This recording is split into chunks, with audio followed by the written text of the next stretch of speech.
Welcome to Indian fight junkie. Indian fight junkie में आप सभी का स्वागत है। किसी बड़े शायर ने कहा है कि कौन कहता है कि आसमां में सुराग नहीं होता, कोई पत्थर तो तबीयत से उछालो यारो।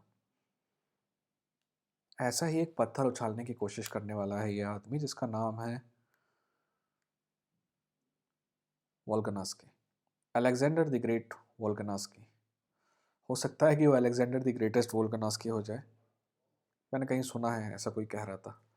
ठीक है, अलेक्जेंडर वोल्कनास्की वो करने की कोशिश कर रहा है जो वो हासिल करने की कोशिश कर रहा है जिसकी उम्मीद कोई नहीं करता है।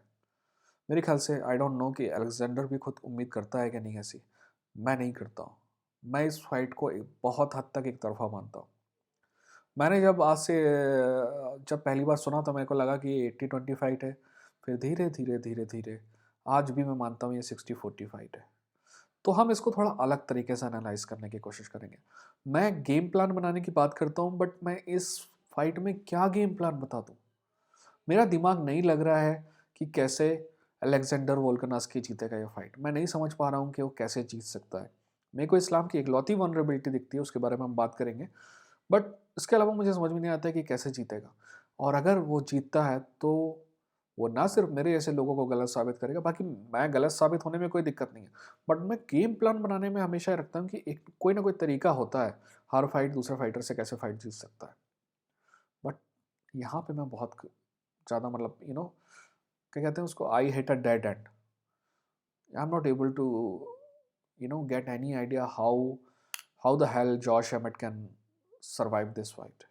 Sorry, how the hell your Volkanovski can survive this fight. वैसे मैंने जॉश एमेट और यायर रोड्रिगेज का वीडियो बनाया, अगर नहीं देखा है तो वो देखिए जाके, है ना। तो हम इसमें इंपॉर्टेंट पॉइंट जो है इस फाइट के बारे में जब देखेंगे आप लोग, तो मेरा मेरा जॉब क्या है? मेरा जॉब है आपको इतनी इन्फॉर्मेशन देना। ठीक है, प्रिडिक्शन मैं सिर्फ इसलिए करता हूँ क्योंकि लोग कहते हैं प्रिडिक्शन करना बहुत ही हद तक बेवकूफ़ी की बात है, क्योंकि मैं हमेशा कहता हूँ कि यहाँ कागज़ के टुकड़े फाइट नहीं कर रहे हैं, यहाँ पे इंसान फाइट कर रहे हैं। वो हमेशा हमको गलत साबित कर सकता है। फिर भी प्रिडिक्शन करना पड़ता है, क्योंकि कहते हैं कि प्रिडिक्शन नहीं करोगे तो यूट्यूब कोई देखता नहीं वीडियो, तो करना पड़ता है। बाकी मेरी जॉब ये है कि मैं आपको इतनी जानकारी दूं कि जब आप वीडियो देख रहे हो ना, जब आप एक्चुअल फाइट देख रहे हो, तो आपको सारी चीज़ें पता होनी चाहिए। Right, that's what my job is. So important points के बारे में बात करेंगे इस फाइट की। ठीक है, पहले बात कर लेते हैं। पहले क्या, इस्लाम माखाचेव के बारे में लोग अभी ही ये बात कहने लगे हैं कि he is one of the best fighter of all time, not only best fighter of this generation. But कई लोग ये बोलते हैं कि यार उसने अभी कोई ज़्यादा, एक दो ऑलिवर को छोड़ के किस बड़े आदमी को हराया है। तो ये भी क्वेश्चन है। उसको नहीं दूसरे को हराने का कारण ये नहीं है कि वो फाइट नहीं करना चाहता था, हराने का कारण सिंपल ये है कि कोई उससे फाइट नहीं करना चाहता था। तो there is a difference between both these things. अब अगली जो बात वो ध्यान रखने योग्य है कि अलेक्जेंडर वोल्कनास्की से कोई उम्मीद नहीं करता था कि वो जॉ मैक्स हॉलोवे को एक बार हराएगा। वो 3 बार हरा चुका है। मेरे को पता है कि मैं बोलता हूँ कि पहली 2 फाइट जीता, बट जो है वो है, जो रिजल्ट है वो है। ठीक है, अब एक सुपर पावर है सारे के सारे दागिस्तानियों के पास, केज। एक्चुअली मोस्टली क्या होता है कि अगर किसी को ना टेक डाउन से बचना है तो वो केज तक ले जाता है और केज के सारे से ना टिक के कोशिश करता है कि टेक डाउन ना हो, है ना। थोड़ा बहुत क्या होता है कि वो शिफ्ट कर देता है अपना बर्डन जो है केज पे। बट हबीब हो, चाहे उस्मान हो, चाहे इस्लाम हो, चाहे उमर हो, ये सारे के सारे केज में बहुत शानदार है। इसीलिए अगर इस फाइट में बचना है वोल्कनास्की को, तो उसको केज अवॉइड करना होगा। अगली बात जो इंपॉर्टेंट है और जो सबसे इंपॉर्टेंट है इस पूरे फाइट के लिए, वोल्कनास्की की टीम के लिए सबसे इंपॉर्टेंट है, एक लौती कमी अगर इस्लाम ने दिखाई है तो वो है उसकी चेन इतनी मजबूत नहीं है। ठीक है, इस्लाम बेहतरीन डिफेंसिव फाइटर है, बेहतरीन। ठीक है, पर उसकी चिन तक कोई पहुंचता नहीं है, पर अगर पहुंचता है तो दिक्कत होती है इस्लाम को। That is very important.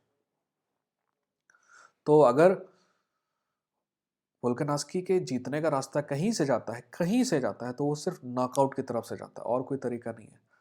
पर क्या उसमें इतना पावर है कि वो उसको नॉकआउट कर पाएगा इस्लाम को? यही इंपॉर्टेंट क्वेश्चन है। एक और बात इसके उल्टे तरफ जाए।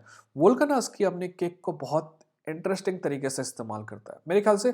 पता नहीं, वोल्कानस्की वैसे तो ऑस्ट्रेलिया में भी ट्रेनिंग करता है और सिटी किक बॉक्सिंग भी में ट्रेनिंग करता है, बट इन लोगों का ना, क्योंकि किक बॉक्सिंग का जो बैकग्राउंड है, सिटी किक बॉक्सिंग का जो बैकग्राउंड है, सिटी किक बॉक्सिंग में किक का बहुत बेहतरीन इस्तेमाल सिखाते हैं ये लोग।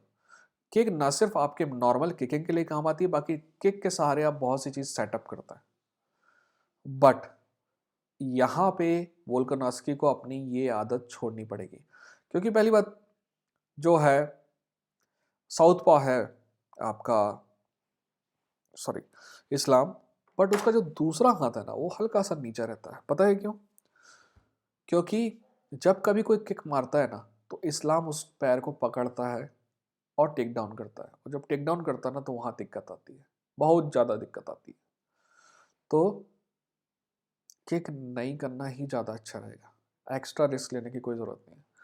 क्योंकि स्ट्राइकिंग जहाँ तक है तो मेरे ख्याल से, अगर मैं गलत नहीं हूँ, तो रीच आपके छोटा होने के बावजूद भी इसकी ज़्यादा है, आपके वोल्कानस्की की।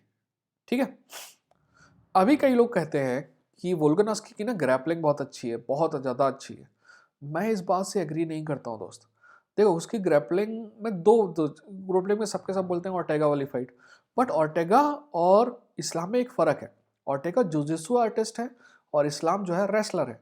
तो ऑर्टेगा क्या करता है, जैसे ही ग्राउंड पे जाता है ना तो आपको सबमिट करने की कोशिश करता है, और एक सबमिशन फेल होता है तो दूसरे सबमिशन में जाता है, दूसरे सबमिशन में फेल होता है, तीसरे में जाता है। मैं स्ट्रैटेजी की बुराई नहीं कर रहा हूँ, बट ऐसा वो करता है। और जब एक सबमिशन से दूसरा, दूसरे से तीसरे पे आप जंप करते हो तो सामने वाले के पास चांस होता है ऊपर उठने का। बट वहीं पे इस्लाम ऐसा नहीं करता है। इस्लाम बिल्कुल जो ट्रेडिशनल रेसलर होते हैं उनके उनके जैसा काम करते हुए, फुल गार्ड से, फुल माउंट से हाफ गार्ड, मतलब अपनी जो पोजीशन है ना, पोजीशन का जो ट्रांजिशन है उसको पहले सिक्योर करता है और फिर डैमेज करता है। और उस डैमेज के दौरान अगर मिल गई किसी के बैक तो आपको सबमिट करने की कोशिश करेगा। बाकी उसका दिमाग में पहला सबमिशन नहीं है, उसके दिमाग में उसकी चीज़ है कि उसको पोजीशन सिक्योर करनी है, और अगर वो कर लेगा तो ही वो आगे बढ़ेगा। तो दैट इज़ वेरी इंपॉर्टेंट। ठीक है, एक और बात लोग कहते हैं वोल्कानस्की के बारे में कि बहुत जल्दी उड़ जाता है। मतलब अगर वो जाता भी है ग्राउंड में तो बहुत जल्दी उड़ जाता है। मेरे मानना है कि ये बात सही है, बट यहाँ पे जो बात आई और जो वोल्कानस्की, मैंने बोला नॉकआउट इस्लाम के खिलाफ जाता है, वही जो ये बात अब मैं कह रहा हूँ वो इस्लाम के पक्ष में जाता है। अब दूसरी बात जो है कि मैंने जैसे कि कहा कि वो जल्दी से उठ जाता है, पर कब उठता है? हमने देखा कि कई बार उठा है वो, मतलब ग्राउंड पे जाता भी है तो 40-45 सेकंड से ज़्यादा ग्राउंड पे नहीं रहता है, बट उसके ऊपर इस्लाम जितना पावरफुल फाइटर नहीं होता है, इस्लाम के जितना प्रेशर वाला फाइटर नहीं होता है। अगर वो उड़ जाता है तो वो ना सिर्फ मेरे को बल्कि इस्लाम को भी सरप्राइज करेगा, और फिर शायद फाइट बदल जाएगी, बट मेरे को नहीं लगता है कि उठेगा। ठीक है, अब यही बात हम स्ट्राइकिंग में लेके जाते हैं। इस्लाम के पास पावर है, इस्लाम के पास नेचुरल पावर है। ठीक है,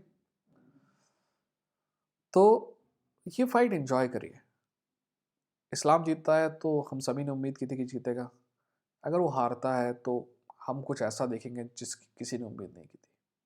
ठीक है, आप बताइएगा कि आपके दिमाग में क्या है। मैं इस फाइट का कोई प्रेडिक्शन नहीं कर रहा हूँ, सभी को पता है कि एक तरफा फाइट है, तो इसमें मैं बोल के भी क्या कर लूँगा।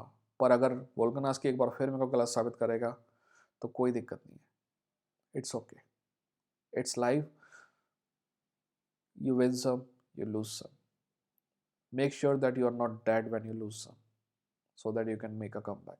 Okay, टेक केयर, अपना ख्याल रखिए, अपनों का ख्याल रखिए। ये था इंडियन फाइट जंकी, लड़ेंगे जीतेंगे।